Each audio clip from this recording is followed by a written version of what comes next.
Don't look into the light.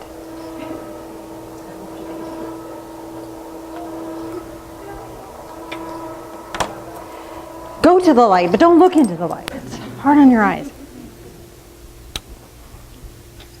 Sorry.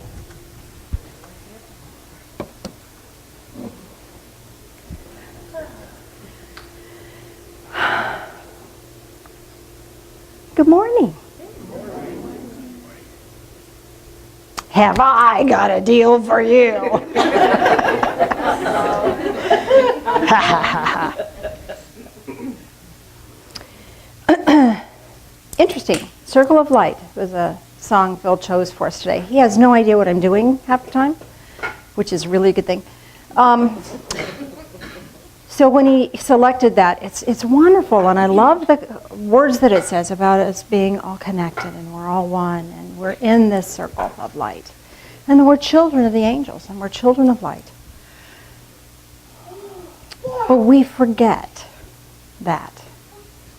And this is Healing Sunday, and part of the Healing Sunday that we like to do is to bring that back to us in a way that we can hang on to it for at least a week. I don't know about you, but a week's about all I manage. Then I need another dose. And I got to come back and either be with the fellowship or, you can get that dose of spirituality by reading spiritual things and meditating and praying. But there's just something wonderful about being connected. It just really is, it's vital to our spiritual selves. So the process I want to bring us through today, I hope you can take with you the rest of your life. It's big stuff. We've been doing some big stuff just over the last few months. I don't know if you've noticed that it just seems to be getting bigger and bigger. In today's process, when we look at healing, let me tell you just a little bit about healing. How many people in this room have either done healings, had a healing, certified in some sort of healing thing, have discovered their own way of healing, or are familiar with healing? Okay. Unanimous. Okay. You're rare. Most people go through life thinking that pain is a necessity and that misery is a requirement rather than an option. If you've been involved in healing, you recognize that suffering is a part of the human experience, but it can be minimized with energetic assistance. And how wonderful is that? How wonderful is that? And we have a right to it. It's our divine right to have access to that energy, to that freedom, to that blessing. And healing takes place on the physical, the mental, the emotional, and the spiritual levels. If you do one without the other, it doesn't really work. But if you do all four of them together, then the healing really locks in and takes place. Let me give you an example of that.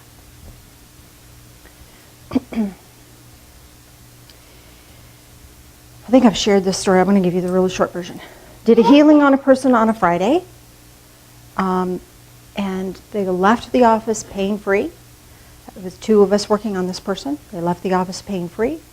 Rather than resting and taking care of themselves and making good choices for themselves, they went out, got into an argument, and ended up in jail. And then called Monday morning saying, I need another healing. And I learned a really valuable lesson with that, because nothing had changed but the pain was gone. There was no change in the mental choices. There was no change in the emotional place. There was no change in spirituality. The only thing that had changed is the pain was gone.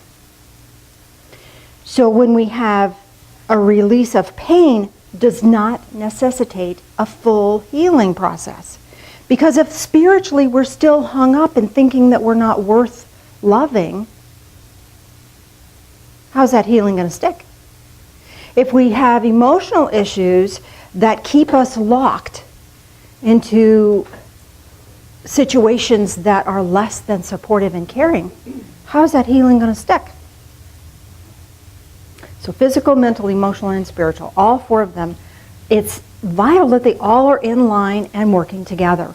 So the process I'm going to walk you through today is going to incorporate all 4 of them. I'm asking if there's anything else that we need to do before we actually do the process. I feel like there is. Okay, let me see what that might be. See, you just don't dare have anything planned. Oh, Cindy, the person that's waiting for you in the angel room. Okay, now we can go ahead. That's what we were waiting for. All right. So the process I want to walk you through today is reconnecting with light. Because when we're connected with love and light, that eliminates anything that is not of love and light. Okay? Let me give you an example. If you turn on a light, what happens to the darkness? It goes away. So when you turn the light on to a part of us that needs healing, it can go away. But here's the snag. Some of us harbor those dark things. Harbor the pain. And here's why. And I don't think, there's no right or wrong, good or bad about that. But we need to take a look at that. That may no longer serve you. Okay? Sometimes we hang on to our pain because it's like, look, I've survived that. And so there's a sense of pride about that. So it's like taking baby shoes and you bronze them. You know, you move past it, but here's these cute little baby shoes. Oh, look, they're baby shoes. And we have great pride in those things. Inside are rotten, stinky shoes.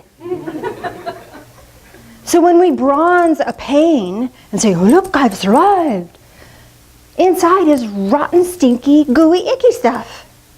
So it's still rotten, stinky, icky, and gooey. It's just been bronzed. And we're so proud of it. Look, here it is. Here's my pain.